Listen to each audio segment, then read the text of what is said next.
రాళ్లను సైతం రతనాలుగా మార్చగల శక్తి అతనిది. రాజుల కోటల్లో రహస్యాన్ని పట్టివ్వగల నేర్పరి అతడు. శతాబ్దాల పటుత్వానికి నిలువుటద్దం తను వృద్ధి చేసిన వ్యాపారానిదే. అతడిలోని సృజనాత్మకతకు ప్రతిరూపమే సూర్యాసం. నేర్చుకోవాలన్న కుతూహలం, జిజ్ఞాస, విశాలతత్వం, వినూత ఆలోచనలు, ఇసుక రేణువు నుంచి సైతం తైలాన్ని తీయగల శక్తి డాక్టర్ కొత్త వెంకట సుబ్బారావు గారిని ఉన్నత స్థానంలో నిలబెట్టింది. సున్నపు రాయితో యావత్ కన్స్ట్రక్షన్ ఇండస్ట్రీనే శాసించగల స్థాయికి ఎదిగి ఒదిగిన మహామనిషి అతడు. కెమిస్ట్రీ తెలియదు, రసాయనాల జ్ఞానం అసలే లేదు, ఇండస్ట్రీలో ఓనమాలు దిద్దుకోలేదు. నిజం చెప్పాలంటే అక్షర జ్ఞానం అంతగా లేనేలేదు. కాని ఒక్క మాటలో చెప్పాలంటే ఏ డిగ్రీలో ఇవ్వని అపార జ్ఞానం అతడి సొంతం. అందుకే చిన్న సున్నం బట్టీతో మొదలై సున్నపురాయి వినియోగంలో విప్లవాత్మక మార్పులు తెచ్చిన delight chemicals chairman and managing director doctor Shri Kotha Venkata Subbarao గారి జీవితం ఎందరికో స్ఫూర్తిదాయకం. 1-2 కాదు, 3.5 దశాబ్దాల క్రితం అతడి మదిలో మెదిలిన చిన్న ఆలోచన సూర్యాసిమ్ లైమ్స్టోన్ కంపెనీకి అంకురార్పణ చేసింది. సిమెంట్ ఇండస్ట్రీలోనే విప్లవాత్మకమైన మార్పులు తీసుకొచ్చి దేశ దేశాల్లో తమదైన ముద్ర వేసింది సూర్యాసిమ్. తాజ్మహల్ నిర్మాణానికి రాళ్లెత్తిన కూలీలెవ్వరన్నారు మహాకవి శ్రీశ్రీ. కాని రాజులు నిర్మించిన కోటల్లో పటుత్వానికి కారణాన్ని కనిపెట్టి దాన్నే వ్యాపారంగా మలుచుకొని లైమ్ ఇండస్ట్రీలో రారాజుగా నిలిచారు డాక్టర్ శ్రీ కొత్త వెంకట సుబ్బారావు గారు. దేశంలోని 29 రాష్ట్రాల్లో తనదైన ముద్ర వేసింది డిలైట్ కెమికల్స్ కంపెనీ. అంతేకాదు, నేపాల్, భూటాన్, బంగ్లాదేశ్, శ్రీలంక దేశాలకు సైతం విస్తరించింది. ఒకే ఒక్క చిన్న సున్నపురాయితో మొదలై 200 రకాల ఉత్పత్తుల తయారీలో ప్రతిష్టాత్మక గుర్తింపును సాధించింది ఈ కంపెనీ. అతి తక్కువ పెట్టుబడితో ప్రారంభమై చిన్న చిన్న ప్రయోగాలతో విజయ సోపానాలకు ఎగబాకి ఇప్పుడు 500 నుంచి 600 కోట్ల టర్నోవర్తో నిలిచింది ఈ కంపెనీ. దేశవ్యాప్తంగా 1,50,000 మంది రీటైల్ డీలర్స్ ని సంపాదించుకొని లైమ్ ఇండస్ట్రీలో తనదైన ముద్ర వేసింది ఈ కంపెనీ. పట్టుదలకు స్వయం కృషి తోడైతే రాళ్లను సైతం రతనాలుగా మార్చొచ్చని రుజువు చేశారు delight chemicals private limited chairman and managing director doctor Shri Kotha Venkata Subbarao గారు. పల్నాడు జిల్లాలో ఈ పేరు తెలియని వారుండరంటే అతిశయోక్తి కాదు. 4.5 దశాబ్దాల క్రితం 4 వ్యక్తులతో మొదలైన ఈ కంపెనీకి మూలస్తంభం డాక్టర్ సుబ్బారావు గారే. కేవలం గోడకు వేసే సున్నం రాయితో అద్భుతాలు చేశారు. ఒకే ఒక్క రంగంతో ప్రారంభమై అంచెలంచెలుగా ఎదిగి తన వ్యాపార సామ్రాజ్యాన్ని దశ దిశలా వ్యాప్తి చేసిన గొప్ప వ్యాపారవేత్త డాక్టర్ కొత్త సుబ్బారావు గారు. దేశ దేశాల్లో విస్తరించిన సూర్యాసిమ్ వ్యాపారం వెనుక డాక్టర్ సుబ్బారావు గారి కఠోర శ్రమ ఉంది. కష్టాలున్నాయి, కన్నీళ్లున్నాయి. అన్నింటికీ మించి అంతులేని సామాజిక స్పృహ ఉంది. అదే ఇప్పుడు సుబ్బారావు గారిని సమాజంలో అత్యున్నత స్థానంలో నిలబెట్టింది. డాక్టర్ కొత్త వెంకట సుబ్బారావు గారి జీవనయానం ఎలా సాగిందో ముఖాముఖిలో చూద్దాం. నమస్తే, వెల్కమ్ టు వేదిక టీవీ. నేను మీ భావన. సార్ నమస్తే. నమస్తే అండి. సో లైమ్ ఇండస్ట్రీలో ఇప్పుడు మైల్ స్టోన్స్ దాటిన ఒక మంచి ఘన విజయాన్ని మీరు సాధించిన వెనకాల ఎలాంటి స్ఫూర్తి ఉంది? ఈ మైలురాయిని దాటడం అనేది ఇవ్వాలండి. మీరు ఏదో మంచి ఇంట్లో ఫుడ్ తయారు చేస్తారు, తింటాం, బాగుంటుంది, ఇంకా తినాలనుకుంటాం, తింటాం, ఇంకా తినాలనుకుంటాం, తింటాం, కానీ భుక్తాయాసం వస్తుంది అని మనకు తెలుసు. తెలిసినా తింటాం మానం. ఇక్కడ అలా కాదు. మనం సంపాదించిన తర్వాత దాంట్లో టేస్ట్ తెలుస్తుంది. ఆ టేస్ట్ని ఇంకా ఎంజాయ్ చేయటం కోసం, ఇంకా అనుభవించడం కోసం పరిగెడతాం, ఇంకా పరిగెడతాం. అలా పరిగెడితే దాంట్లో నష్టం జరగదు, లాభం జరుగుద్ది. ఇందాక మీకు ముందు చెప్పాను ఎగ్జాంపుల్. తిండి టేస్ట్ ఉండి తింటేనేమో డేంజర్. ఇదేమో పరిగెడితే కుటుంబానికి పనికి వస్తుంది, 10 మందికి పనికి వస్తుంది, స్ఫూర్తిగా పనికి వస్తుంది. ఇవాళ ఇంత ఇండస్ట్రీ లైమ్ అనేది మల్టీనేషనల్ కంపెనీలు కూడా షేక్ చేసింది మా కంపెనీ యొక్క బ్రాండ్. అది దేవుడు నాకు ఇచ్చిన పెద్ద వరం. నాకు డబ్బులు ఉండటమా లేకపోవటమా కాదు, డబ్బులు వస్తుంటాయి పోతుంటాయి సహజంగా. ప్రపంచంలో ప్రతి 100 మందిలో 100 మంది డబ్బులు సంపాదిస్తారు, నిలబెట్టుకునేది 5గురే. ఎందుకని? అందరి దగ్గర నిలబడితే వాల్యూ ఉండదంటారా? అది లోకానికి ధర్మానికి విరుద్ధం. 5గురిలో మనం ఉండాలి. అలాగే అందరం బాగుండాలి, అందులో మనం ఉండాలి. ఈ రెండు పాటించినప్పుడు మనం ఏదైనా సాధిస్తాం. ఇతరులు మంచి కోరినప్పుడు నువ్వు మంచిగా ఉంటావు. ఇతరులు నీకు ఒక మంచి సహాయం చేస్తే వాళ్ళే బ్లెస్సింగ్స్ ఇస్తారు. దేవుడు వచ్చి బ్లెస్సింగ్ ఇవ్వక్కర్లే, వాళ్ళ రూపంలో ఆయన మనకి ఇచ్చినయే దేవుడు ఇచ్చినట్టు. మనిషికి ఇవ్వాలి, ఏదైనా మంచైనా చెడైనా. చిన్నపిల్లలు దేవుడితో సమానం అంటారు. వాళ్ళ ఏజ్ ఎంతవరకు? ఒక చెడు ఆలోచనలు రానంత వరకు వాళ్ళు దేవుడితో సమానం. అదే మనిషి వయసు వచ్చిన తర్వాత మనం అది పరిగణలోకి అలా తీసుకోలేమే. ఏంటి అదే మనిషి కదా అంటే, మనం నడిచే నడక, నడవడి, అడుగులు, మన సంపాదన, మన వృత్తి, మన పేరు మీద, మనం చేసే పని మీద ఆధారపడి ఉంది. సరే, ఇప్పుడు మన లైమ్ ఇండస్ట్రీలో ఈ డిలైట్ కెమికల్స్ ఉన్నాయి చాలా కూడా. ఇలాంటివి మీరు అంటే ఇప్పుడు ఎప్పుడో స్టార్ట్ చేసినప్పటికీ కూడా దీంట్లో ఎన్నో రకాలుగా ఇండస్ట్రీ కొత్త టెక్నాలజీస్ వచ్చాయి. కానీ మీకు ఈ కొత్త టెక్నాలజీ, కొత్త ప్రోడక్ట్స్ కూడా మీకు ఏమైనా ఎఫెక్ట్ అనిపించాయా మీ లైమ్ ఇండస్ట్రీలో? మారుతున్న కాలంతో మనం కూడా మారామండి. ఒకప్పుడు కంట్రీ బట్టీలు ఉండేవి, మ్యాన్ పవర్తో చేసేవాళ్ళము. ఇప్పుడు మళ్ళీ టెక్నాలజీతో ఫస్ట్ ఇండియాలోనే ఫస్ట్ ఈ కమర్షియల్ ప్రోడక్ట్లో రోట్నికెర్ని టెక్నాలజీ పెట్టింది డిలైట్ కెమికల్స్ ప్రైవేట్ లిమిటెడే. ఎవరు పెట్టలే. ఆ రోజు ఆ కంట్రీ కిల్లర్లు అయితే రోజుకు 15 టన్నులు వస్తుంది, లేబర్ ఎక్కువ ఉంటుంది, అన్నీ ఎక్కువ ఉంటాయి. ఇవాళ కంట్రీ కిల్లర్ను ఫస్ట్ ఒకటి పెట్టాం, తర్వాత 2 పెట్టాం, తర్వాత 3 పెట్టాం. ఇప్పుడు 300ది రేపు 8వ తారీఖు ఓపెన్ చేస్తున్నాం. అది అయిన తర్వాత కొద్ది కాలంలోనే ఇంకొక 300, అంటే 1000 టన్స్ కెపాసిటీకి మనము ఒక షార్ట్ టైంలో వెళ్తాం. రీటైల్ అవుట్లెట్ ప్లస్ మాకు white wash building material first బేసికల్ మదర్ ప్రోడక్ట్. సెకండ్ వచ్చేసి ఫ్యాక్టరీలు వీటికి చేస్తారు. 1000 టన్స్ పర్ డే సప్లై చేసే కెపాసిటీ దేవుడు మనకి ఇచ్చాడంటే అది మన శక్తి కాదు, మన యుక్తి కాదు, పైన ఆయన ఇచ్చిన వరం. ఆ వరాన్ని ఆయన ఎన్ని రోజులు ఇస్తే అన్ని రోజులు నిలబెట్టుకోవాలి. ఆ వరంతో 10 మందికి సహాయ సహకారాలు అంటే మనం ఏం చేయగల. ఇంతమంది ఎంప్లాయీస్ ఇవాళ దేవుడి దయ వల్ల ఈ ఇండస్ట్రీ ఇండైరెక్ట్ కావచ్చు, డైరెక్ట్ కావచ్చు, ల్యాక్స్ ఆఫ్ పీపుల్ వర్క్ చేస్తున్నారు. అట్లాగే మన ఇండస్ట్రీస్లో ఒక నియర్లీ 5000 మంది మనకి ఎంప్లాయిడ్ ఉన్నారు. మా డిస్ట్రిబ్యూటర్ల నెట్వర్క్, వాళ్ళ రిప్స్ ఇలా లెక్కేసుకుంటే వేలల్లోకి వెళ్ళిపోతారు. ఇవాళ ప్రతి వ్యాపారం అపరాలు ఉంది, మిర్చి ఉంది, కాటన్, ప్యాడీ, ఇవన్నీ కూడా up and down market, international market. ఈ లైమ్ అనేటువంటిది ఎప్పుడు కూడా అప్ అండ్ డౌన్ ఉండదు. రూపాయి తెచ్చాం, రూపాయి 10 పైసలకు అమ్మామా లేదా. ఇటువంటి బంగారం లాంటి బిజినెస్ ప్రపంచంలో ఎవరు చేసినా సరే వాళ్ళు కోటీశ్వరులు అవుతారు. వెనకడుగు ఉండదు కాబట్టి. అప్ అండ్ డౌన్స్ ఉండదు అంటారు.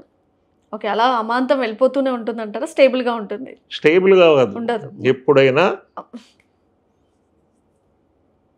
మ్యానుఫ్యాక్చరింగ్ చేసే వ్యక్తికి రేటు నియంత్రించే అధికారం లేదు. వేటికి లేదు. ఎనీ ప్రోడక్ట్, మీరు అపరాలంటే అన్ని రకాలు వస్తాయి, కందిపప్పు, మిర్చి, అవి అవన్నీ రేటు నేను పండించిన రైతు చెప్తే రేటు ఫిక్స్ కాదు. అప్పుడు నియంత్రించేది ఎవరు? నిర్ణయించేది ఎవరు? అవును. అప్పుడు ఆ రైతు 10 రూపాయలు పడ్డది, మార్కెట్లో 9కి అడిగితే ఏం చేయాలి? కొంతకాలం వెయిట్ చేస్తాడు, మళ్ళీ 8:30కి వెళ్ళిపోద్ది. అప్పుడు ఏం చేస్తాడు? ఆయనకి మెంటల్గా పీస్ ఆఫ్ మైండ్ ఉండదు. అంటే ఆరోగ్యం చెడిపోద్ది, డబ్బులు రావు, పండించిన పెట్టుబడి రాదు, లాస్ వస్తుంది. వీటిలన్నిటికీ కారణం చేస్తున్న పంట, చేస్తున్న పద్ధతి. అంటే రైతుకి నిర్ణయించే అధికారం ఎప్పుడైతే లేదో రేటు, ఆ పంటలు పండించిన వాళ్ళు కోటీశ్వరులు అవటానికి, ఉన్నతంగా ఉండటానికి చాలా తక్కువ ఛాన్సెస్ ఉంటాయి. కానీ మా ప్రోడక్ట్లో, మా ఊర్లో మా ప్రోడక్టు ఇవాళ స్టార్టింగ్ ఇండియాలోనే మొట్టమొదటి వ్యక్తిని నేను మొదలుపెట్టింది. ఇవాళకి నాకు ఫాలోవర్స్ వేలల్లో ఉన్నారు. ఒక్కొక్కళ్ళు 3 కోట్ల డాబాల్లో ఉంటున్నారంటే నాకు అదే పెద్ద తృప్తి, నేనున్నట్టు ఫీల్ అవుతుంటా. ఇంకా అంతకాడికి ఏం కావాలి మేడం నాకు? ఈ రోజుకి ఫాలోవర్సే. నేను ఇవాళకి కూడా ఇన్నోవేటెడ్గా ప్రతి నిత్యం దాన్ని ఏం చేయొచ్చు, ఏం చేస్తాం, ఇంకోటి ఏం చేయబోతున్నాం అనేదే నా జీవిత ఆశయం. అలాగే ఫస్ట్ సూర్యాసం పెట్టాం, తర్వాత సూర్య ప్లస్ పెట్టాం, మళ్ళీ రీసెంట్గా రేపు మంత్ ఎండింగ్లో సూర్య ప్లస్ వెట్ అనేది తీసుకురాబోతున్నాం. ఒక ప్రోడక్ట్ని ఇన్నోవేటెడ్గా తీసుకొచ్చే దాంట్లో నేను ఎప్పుడూ ముందడుగుంటాను. ఎప్పుడు కూడా నాతో ఫాలోవర్స్ ఉంటారు. నేను ఎవరికి ఈరోజు వరకు ఫాలోవర్స్ కాదు. ఇది మన చదువుకి, తెలివితేటలకి కాదు, అదృష్టం కలిసి వచ్చింది. దాంతో కష్టపడుతున్నాం, దాంతో పని చేస్తున్నాం. 24 గంటల పని ఉంటే పనే చేస్తా, కానీ గంట నిద్రపోవాలనేది నా ఆలోచన దేవుడు నాకు ఇవ్వాల. 100% కష్టపడటానికి కష్టపడమనేటువంటి మనస్తత్వం ఇచ్చాడు. ఇది గొప్ప. Sir, Udyoga Ratna, best emerging industry, rural entrepreneur of year, ఇలాంటి ఎన్నో అవార్డులు తీసుకున్నారు. ఇలాంటి అవార్డులు తీసుకున్నప్పుడు మీకు ఎలాంటి ఒక ఫీలింగ్ అనిపించింది? ఫీలింగు అనేది ఒక ఆ నిమిషం ఆనందం. సరే, ఇంత ఘన విజయాన్ని సాధించాను కదా అని ప్రౌడ్గా ఫీల్ అయ్యారా? ప్రౌడ్గా ఫీల్ అవటము, ఇంతమందిలో మనకు గుర్తింపు వచ్చిందనేది 100% సంతోషం, ఆనందపడాలి. అందరూ కుటుంబ సభ్యులు కావచ్చు, పార్ట్నర్స్ కావచ్చు, అందరితో షేర్ చేసుకోవచ్చు. అందులో మేము కంపెనీ, మీరు అన్నదానికి అది ఆనందమే. ఆనందంతో పెద్ద ఆనందం ఏంటంటే, మేము 79లో కంపెనీ పెట్టాం. ఇప్పటికి 3వ తరంతో మేము వ్యాపారం చేస్తున్నాం. అంటే ఇప్పుడు 48 ఇయర్స్ అయింది మా కంపెనీ పెట్టి. మా పార్ట్నర్స్ కావచ్చు, అప్పుడు పార్ట్నర్స్ అంటే కంపెనీని, ఇప్పుడు డైరెక్టర్స్. ఇంతమందితో 46 సంవత్సరాలు చేయటం అంటే ఆనందం కదా, చాలా గొప్పవి కదా. ఈ అందరూ 46 సంవత్సరాలు మనతో ఉన్నారు కాబట్టి ఆ మెడల్ వచ్చింది. ఆ మెడల్ దానికి కాదు ఇవ్వాల్సింది. ఇలా ఎంతమందితో కలిసి చేశారే, ఆ ఐక్యతకి, ఆ అవినాభావ సంబంధానికి, వాళ్ళందరూ నా మాటను గౌరవించి నడుపుతున్నందుకు, వాళ్ళ మాటల్ని నేను గౌరవిస్తూ పోతున్నందుకు దేవుడు నాకు ఇచ్చిన వరం అది. ఆ రూపంలో నాకు ఇచ్చారనుకుంటా. అప్పుడు ఆనందపడకుండా ఎలా ఉంటాం? 100% ఆనందపడతాం. సార్, లైమ్ ఇండస్ట్రీలో ఆటోమేషన్ని ఎలా తట్టుకున్నారు? మీరు ఎదుర్కొన్న అడ్డంకులు ఏంటి? ఆటోమేషన్ అనేది మనం పెట్టగానే ఇండియాలో పెద్ద నానుడు ఏంటంటే, ఒకడు ఏదన్నా వ్యాపారం మొదలుపెట్టాడు అనుకో, బాగా సాగుతుంది అనుకో, మళ్ళీ అదే కాపీ కొడతారు. మన ఇండియాలో మిడిల్ పీపుల్, స్మాల్ పీపుల్ ఎదగలేకపోవడానికి కారణం అదే. ఎప్పుడు కూడా బిజినెస్లో ఏంటంటే లో లెవెల్ బాగానే ఉంటుంది, మిడిల్ వచ్చిన తర్వాత అప్పుకెళ్ళాలంటే అది చాలా గట్స్ ఉండాలి, చాలా హార్డ్ వర్క్ ఉండాలి, చాలా నిద్రలేని రాత్రులు, తిండి తిప్పలు లేకుండా దాన్ని అధిగమించాలి. అధిగమించదనే లోపల ఇమిటేటర్స్, ఫాలోవర్స్ వస్తారు. వాళ్ళని కూడా అధిగమించాలి. ఇవన్నీ అధిగమించి ఇవాళ ఒక స్థాయి దాటి పైకి వచ్చాం.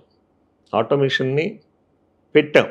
ఇవాళ అది అందరికీ అందుబాటులో ఉండదు ఇన్వెస్ట్మెంట్. అందువల్ల మనం హ్యాపీగా ఉన్నాం, హ్యాపీ జర్నీ చేస్తున్నాం. వాళ్ళందరినీ ఓవర్టేక్ చేయాలంటే ఆటోమేషన్కి వెళ్ళాల్సి వచ్చింది. లేబర్ షార్టేజ్ ఉంది, లేబర్ రేట్లు పెరిగినాయి, కాంపిటీషన్ మార్కెట్, ఇంపోర్టెడ్ వస్తుంది. ఆ ఇంపోర్టెడ్ని తట్టుకోవటం కూడా ఒక పెద్ద ఛాలెంజ్. వీటల్ని అధిగమించేదానికి మనం ఎప్పటికప్పుడు కంపెనీలో అందరం డైరెక్టర్లో ప్రతి మంత్ మీటింగ్ పెడతాం, ప్లానింగ్ చేస్తాం. ఆ ప్లానింగ్ అనేదే పదునైన కత్తిలాంటిది. రేపు నెల జరగబోయేదానికి ఇవాళ ప్లానింగ్ చేస్తున్నాం. మార్కెట్ని చూస్తాం, మార్కెట్ కాంపిటీషన్ చూస్తాం, రాబోయే కాంపిటీషన్ చూస్తాం. లాస్ట్ మంత్లో బిజినెస్ పెరిగిందంటే ఎందుకు పెరిగింది, ఈ నెలలో తగ్గిందంటే ఎందుకు తగ్గింది. అది చేసే కంపెనీ ఏకైక కంపెనీ మాదే. ఇదే ఆటోమేషన్ని తట్టుకోవటానికి కానీ, ఇంకోటి తట్టుకోవటానికి కానీ, ఇంకెటువంటిది వచ్చినా తట్టుకోవటానికి కానీ నాకున్న ఎఫ్ఎన్. సార్, ఇప్పటివరకు మీ కంపెనీలో ఎంతమంది పనిచేస్తున్నారు? ఎంతమంది ఎంప్లాయీస్ ఉన్నారు? మాకు ఇంచుమించు లేబర్ కావచ్చు ఎవరైనా కానీ ఇవాళ టోటల్గా 5,000 నియర్ చేస్తున్నారు. సో మీ కంపెనీ ద్వారా మీరు ఒక 5,000 మందికి ఉపాధి కల్పిస్తున్నందుకు మీకు ఎలాంటి సంతృప్తినిస్తుందంటారు? ₹10 శాలరీకి ఉన్నప్పుడు ఎంత ఆనందపడ్డాను, ఆ రోజు కూడా ఆనందపడ్డా. ఎందుకంటే ఆ రోజు పేరెంట్స్ని, పిల్లల్ని ఎలా పెంచేవాళ్ళంటే 10 పైసలు ఇవ్వాలంటే వారానికి 10 రోజులకి ఇచ్చేవాళ్ళు. అమ్మయ్య ₹10 సంపాదించాయి నెల. ఆ రోజు ఎంత ఆనందపడ్డానో, ఎంత ఆత్మవిశ్వాసం వచ్చిందో, ఇంకా ఇలాంటి ₹10 ఎన్ని సంపాదించాలి, ఎంత ఎత్తుకు ఎదగాలి అని. ఇప్పుడు కూడా ఆనందంతో బాధ్యతను పెంచారు. 5,000 మంది, మేము 5,000 మంది ఉన్నాం. ఎప్పుడు మా ఫ్యామిలీలు నీదే బాధ్యత రెస్పాన్సిబుల్ ఇచ్చారా అని బాధ్యతను పెట్టారు, రెస్పాన్సిబిలిటీని పెట్టారు. ఇవన్నీ పెట్టి మాతోటి ఇంకా చేర్చండి అని చెప్పినందుకు వాళ్ళకి కృతజ్ఞతలు చెప్తూ, నా బాధ్యతను గుర్తుపెట్టుకుంటూ, ఆ రకమైన ఆనందం ఇంక మళ్ళీ దొరకదని ఎప్పుడు వాళ్ళు గుర్తు చేస్తున్నందుకు చాలా సంతోషంగా ఉంది, చాలా ఆనందంగా ఉంది. ఇటువంటి అట్మాస్ఫియర్ రావటం కూడా మన పూర్వజన్మ సుకృతంగా భావిస్తుంటాం. సోషల్ యాక్టివిటీస్ కోసం మీరు చేస్తున్న కృషి ఏంటి? సోషల్ యాక్టివిటీ అనేది లైఫ్లో ఒక పార్ట్. మనిషి ఇప్పుడున్న కాలంలో ఏమనుకుంటాడు, నేను సంపాదించుకోవాలి, నా పిల్లలు సంపాదించాలి, నేను బతకాలి, నా కుటుంబం బతకాలి, నా పిల్లలు బతకాలి. ఇది ప్రతి ఒక్కళ్ళు అలా ఉంటే వీటిలో సంపాదించుకోవాలనే ఉంటాడు, సంపాదించుకున్నోడు ఉంటాడు. మరి కనిపించిన దైవం ఉంది. ఆ దైవానికి ఇవాళ గుళ్ళు గోపురాలు కట్టేవాళ్ళు ఎవరుంటారు? కడతారా? కట్టాలి. 10 మందిని, ఒక బీద బిక్కి వాళ్ళని మనం చేతనైన సహాయం చేయాలి అనేటువంటి కార్యక్రమం జరగాలంటే దేవుడు మనకిచ్చిన దాంతో ఒక గుడి కడతాం. అది ఒక ప్లేసు. ఆ గుడిలో ఏం చేస్తారు? ఈ పండగకి అన్నదానం అంటారు, ఇంకొక పండగకి బట్టలు ఇస్తానంటారు, ఇంకొక పండగకి ఇలా చేస్తానంటారు. అవన్నీ ఏముంటారు? అక్కడ పెట్టుకునే పేరేందంటే గుళ్ళో కార్యక్రమాలు అంటారు. కానీ నేను అలా అనుకోను. ఆ దేవుడు ఆయన పేరు చెప్పి ఇవన్నీ బయట సర్వీస్ చేపిస్తుంటాడు. ఇదే సర్వీస్ మోటి. ఇవాళ నేనున్న సత్యసాయి ఆర్గనైజేషన్లో యాక్టివ్ మెంబర్గా ఉన్నా. మన 3 నెలలు సమ్మర్ క్యాంపు, ప్రతిరోజు 4,000 లీటర్ మజ్జిగ డిస్ట్రిబ్యూషన్ చేశాం. 7 ఇయర్స్ మెడికల్ క్యాంప్ చేశాను ప్రతి బుధవారం.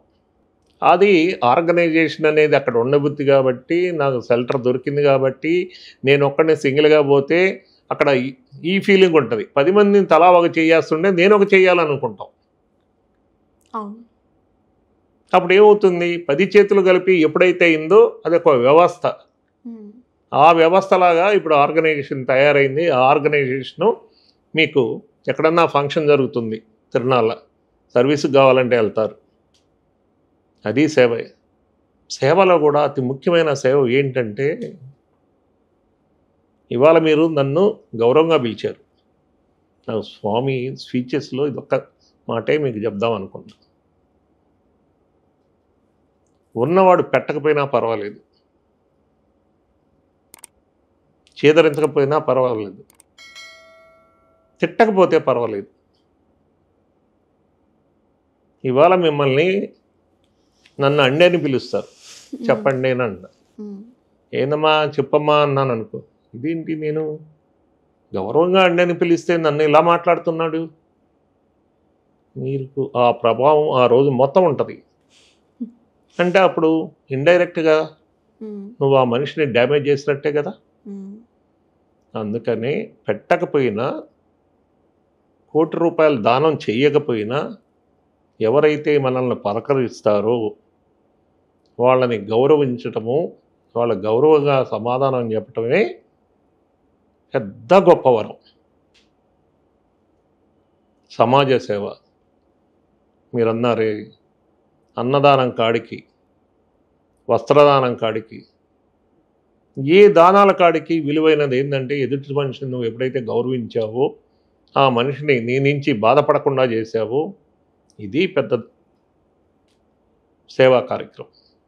ఆ తర్వాత అది ఎప్పుడైతే నీకు ఆ బుద్ధో, ఆటోమేటిక్గా 10 మందికి దాన ధర్మాలు చేయటము, వాళ్ళ అవసరాలు తీర్చటం జరుగుతుంది. ఇది సత్యసాయి ఆర్గనైజేషన్లో డివోషన్ అనేది 20% ఉంటుంది, 80% సర్వీస్ ఉంటుంది. ఆ సర్వీస్లో ఇప్పుడు మనం మాట్లాడుకునేంటి, ఇప్పుడు నేను అక్కడ కళ్యాణ మండపం కట్టిస్తున్నా, అక్కడ గుడి ఉంది. గుడిలో కార్యక్రమాలు జరిగినప్పుడు జనం వస్తారు. జనం వచ్చినప్పుడు ఏమవుతుంది, దాన్ని గుడి అనేది కాదమ్మా. అక్కడ మనిషి ప్రతిరోజు టెన్షన్ పడుతూ ఉంటాడు, ప్రతి నిమిషము టెన్షను, ప్రతి నిమిషము.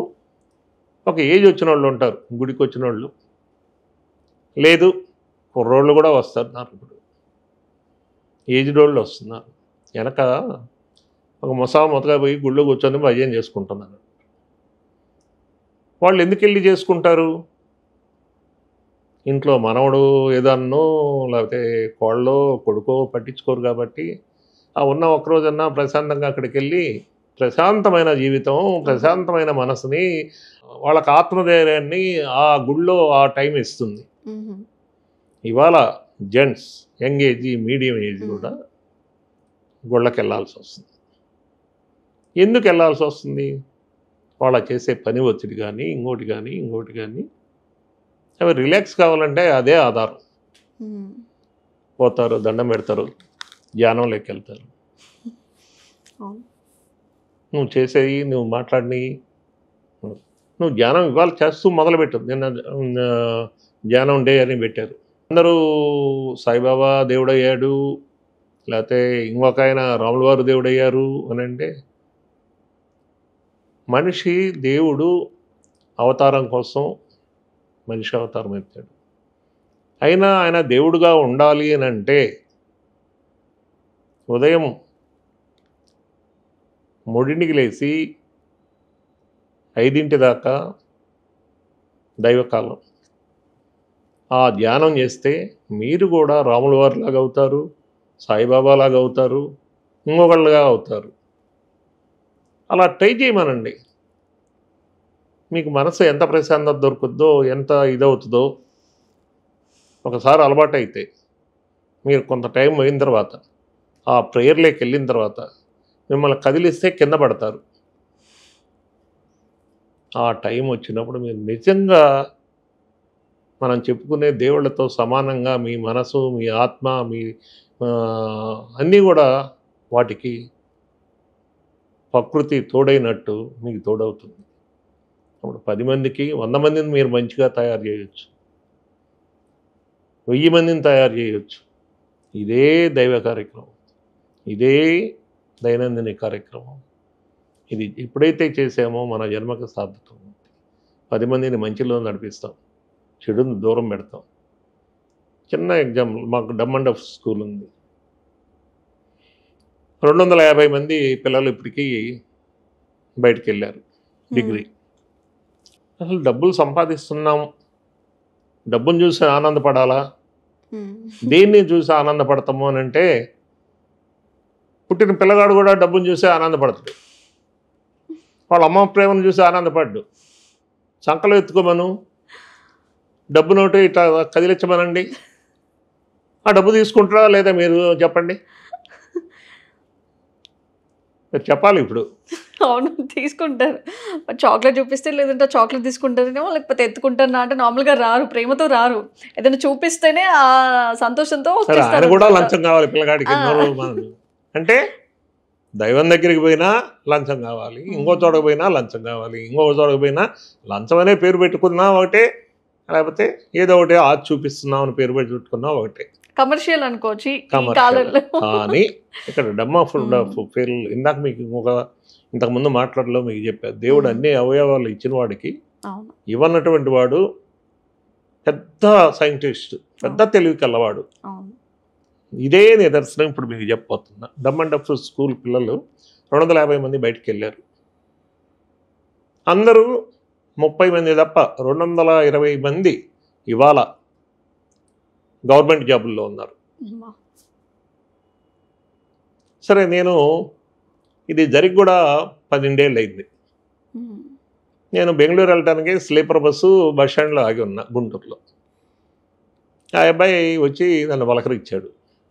ఏదో ఇక్కడ చదువుకున్నప్పుడు అయింది, 12 ఏళ్ళ గ్యాప్లో ఏం గుర్తుపెట్టుకుంటాం. అవును.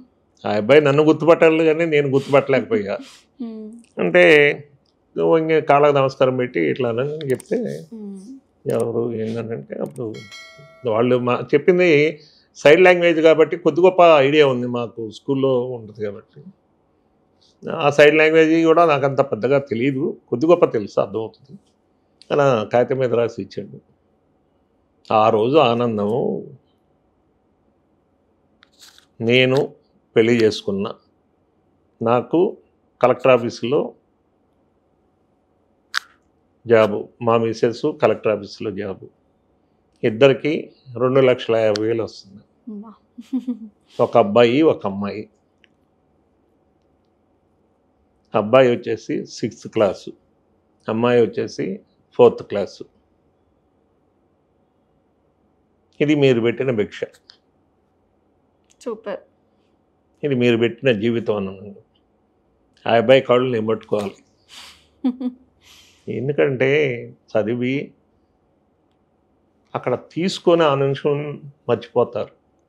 ఇన్ని సంవత్సరాల తర్వాత నేను కనిపిస్తే ఆయన వచ్చి నేను ఇలా ఉన్నానని చెప్పితాడు, మన చదువుకున్నది బయటికి వెళ్ళిపోయాడు, చాలు. ఇది జీవితంలో నేను సాధించింది ఏంటంటే ఇదే నాకు తృప్తి, ఆనందం. ఎన్ని డబ్బులు పెడితే ఎన్నో వస్తాయండి. అన్నీ ఉన్న వాళ్ళకి నాకు అన్నీ ఉన్నాయి కదా, మీరేంది నాకు ఇచ్చింది అని అనుకుంటారు. ఏదైనా లోపం ఉన్న వాళ్ళకి మనం ఏదైనా ఇస్తే ఫ్యూచరే కాదు, వాళ్ళు ఎండింగ్ వరకు కూడా గుర్తుపెట్టుకొని మీరు నాకు ఇది ఇచ్చారు అని గుర్తుపెట్టుకుంటారు వాళ్ళు పిల్లలకు కూడా చెప్తారు. ఇంకా మనం ఎప్పుడు వాళ్ళల్లో జీవించే ఉన్నాం. ఒక దేవుళ్ళ చూస్తారు అప్పుడు మనల్ని, చాలు ఆ తృప్తి చాలా. సరిపోతుంది మీరు అన్నట్టు. అవును. ఫర్ ఎగ్జాంపుల్, మన పిల్లలకి ఒక 100 కోట్లు ఇస్తాం. అన్నీ ఉన్నవాడికి ఎన్ని ఇచ్చినా తక్కువే. అలా కాదు, సహారా ఆయన ఉన్నాడు, మన చనిపోయాడు. ఆయన ఎక్కడ కాలేశారు? చనిపోతే చూడటానికి రాలేదు కదా, అంత సామ్రాజ్యాన్ని ఇచ్చాడు. అప్పుడు దీన్ని దాన్ని కంపేర్ చేసి చెప్పండి. రోజులు మారిపోతున్నాయి సార్. కాబట్టి ఒకటి, దైవ చింతన ఉండాలి, ప్రేమాభిమానాలు ఉండాలి, గర్వం లేకుండా ఉండాలి, ఎదుటి వాళ్ళని ప్రేమించాలి, ఎదుటి వాడిని హర్ట్ చేయకుండా ఉండాలి. ఉన్నప్పుడు కోటేశ్వరులు. ఇదే దాన ధర్మాలు చేసినా చేయకపోయినా ఇది కూడా దానము ధర్మము వాటన్నిటికడికి గొప్ప విలువైంది. సో ఫైనల్గా ఒక 10 రూపీస్ అంటున్నారు. ఒకప్పుడు చూస్తే 2000కి అట్లీస్ట్ 2000 నుంచి నేను 2000కి పనిచేసాను, 1000 రూపాయలకు పనిచేసాను అని చాలా వింటూ ఉంటాము. ఎంతోమందిని కూడా చెప్తూ ఉంటారు, అంటే వాళ్ళు ఆ స్థాయి నుంచి వచ్చాను అని చెప్తూ ఉంటారు.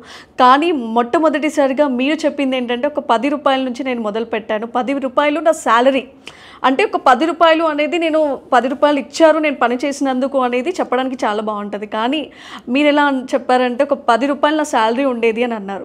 సో ఇంత చిన్న ఒక యూనిట్ నుంచి, అంటే చిన్న స్థాయి నుంచి, ఒక చిన్న బిగినింగ్ నుంచి ఇంత పెద్ద ఘన విజయం సాధించి ఇప్పుడు ఎంతో ఇంటర్నేషనల్ లెవెల్గా మీరు మంచి పేరు ప్రఖ్యాతులు సాధించారు. కాబట్టి దీనికి సంబంధించిన మీ వెనక మీ ఫ్యామిలీ ఇచ్చిన సపోర్ట్ ఎలా ఉండింది? ఏమండి, ఆ 10 రూపాయలే నన్ను పరిగెత్తిచ్చింది. ఆ 10 రూపాయలు ఫస్ట్ శాలరీ 10 రూపాయలు ఇప్పటికి కూడా దాచిపెట్టుకున్నా. అది నాకు స్ఫూర్తి.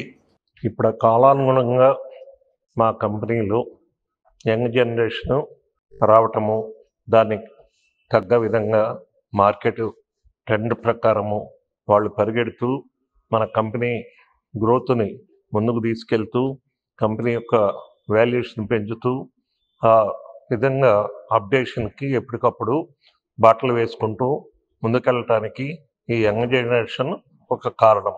అలాగే మా డిస్ట్రిబ్యూటర్లు, మా డీలర్సు కూడా ఈ మా ఎదుగుదలకు ఒక కారణం. ఇన్ని కారణాలతో కూడి ఇంతమంది సపోర్ట్ తోటి మేము ఈ కంపెనీని ముందుకు తీసుకెళ్ళటంలో సక్సెస్ అవడానికి గల కారణం. మేము ప్రతి అడుగు, ప్రతి ఆలోచన ఆ యంగ్ జనరేషన్ యొక్క ఆలోచనలతోటి కూడా మేము ముందుకెళ్తున్నాం. కాబట్టి మా ఆలోచన వాళ్ళ ఆలోచన కలిసిందే డిలైట్ కెమికల్స్. అందుకనే డిలైట్ కెమికల్స్కు ఒక ప్రత్యేకత ఏర్పడ్డది. చాలా సంతోషం సార్, ఎన్నో విషయాలు మాతో పంచుకున్నారు. నమస్తే సార్. థ్యాంక్ యూ అమ్మా. చూశారు కదా, డాక్టర్ సుబ్బారావు గారు ఎంతోమందికి లైఫ్ని ఇచ్చారు. డఫ్ అండ్ డమ్ ద్వారా కూడా ఒక ఆర్గనైజేషన్ ద్వారా ఎంతోమందికి జీవితాన్ని ప్రసాదించారు. సో ఇంతటి ఒక కృషిని ఎంతోమంది చూసి నేర్చుకొని ఇన్స్పిరేషన్గా తీసుకోవాలని కోరుకుంటూ కీప్ ఆన్ వాచింగ్ వేదిక టీవీ.